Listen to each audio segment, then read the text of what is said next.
প্রতি বছরের ন্যায় দেশের বিভিন্ন প্রান্ত থেকে ক্ষুদ্র ও মাঝারি শিল্প উদ্যোক্তাদের অংশগ্রহণে রাজধানীর আগারগাঁওয়ে বঙ্গবন্ধু আন্তর্জাতিক সম্মেলন কেন্দ্রে চলছে ৭ দিনব্যাপী শিল্প উদ্যোক্তা মেলা। প্রতিদিন সকাল থেকে রাত পর্যন্ত মেলা উন্মুক্ত রয়েছে দর্শনার্থীদের জন্য।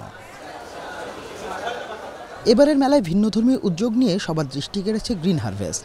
১৬০টি পণ্য নিয়ে মেলায় অংশ নিয়েছে প্রতিষ্ঠানটি।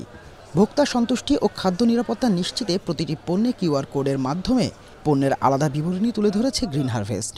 মোবাইল ফোনের অ্যাপসের মাধ্যমে স্ক্যান করলেই পণ্যের উৎপাদন থেকে বাজারজাতকরণ পর্যন্ত প্রতিটি ধাপের কার্যক্রম ও বিবরণের পাশাপাশি সার, কীটনাশক, এমনকি হাঁস, মুরগি ও গরুর মাংসের ক্ষেত্রে কী ওষুধ ব্যবহার করা হয়েছে তাও তুলে ধরা হয়েছে কিউআর কোডের মাধ্যমে।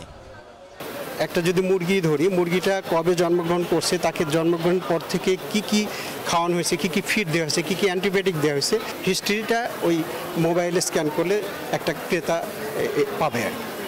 প্রায় ২০০টির মতো পণ্য আছে। তো আমরা প্রতিবারের মতো এবারও মেলায় অংশগ্রহণ করেছি। এই মেলা প্রায় ৭ দিন ব্যাপী চলবে।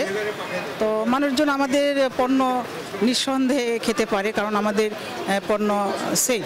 ভিন্নধর্মী এই উদ্যোগে আকৃষ্ট হচ্ছেন ক্রেতারা। মোবাইলের মাধ্যমে কিউআর কোডের মাধ্যমে এটা জেনারেট করলাম।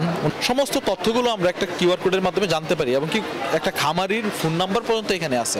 তো এটা আমার কাছে মনে হয় যে অনেক ভালো একটা উদ্যোগ, অনেক ভালো একটা ইনিশিয়েটিভ তারা নিয়েছে। অ্যাটলিস্ট ক্রেতাকে আমি জিনিসটাকে ক্লারিফাই করতে পারলাম যে আমার প্রোডাক্ট কিভাবে আসছে।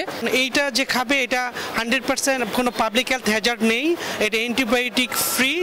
প্রত্যন্ত অঞ্চলের কৃষকের কাছ থেকে সরাসরি পণ্য সংগ্রহ করে তা বাজারজাত করছে এই প্রতিষ্ঠানটি। মাজহারুল আমিন শুভ, এশিয়ান টেলিভিশন।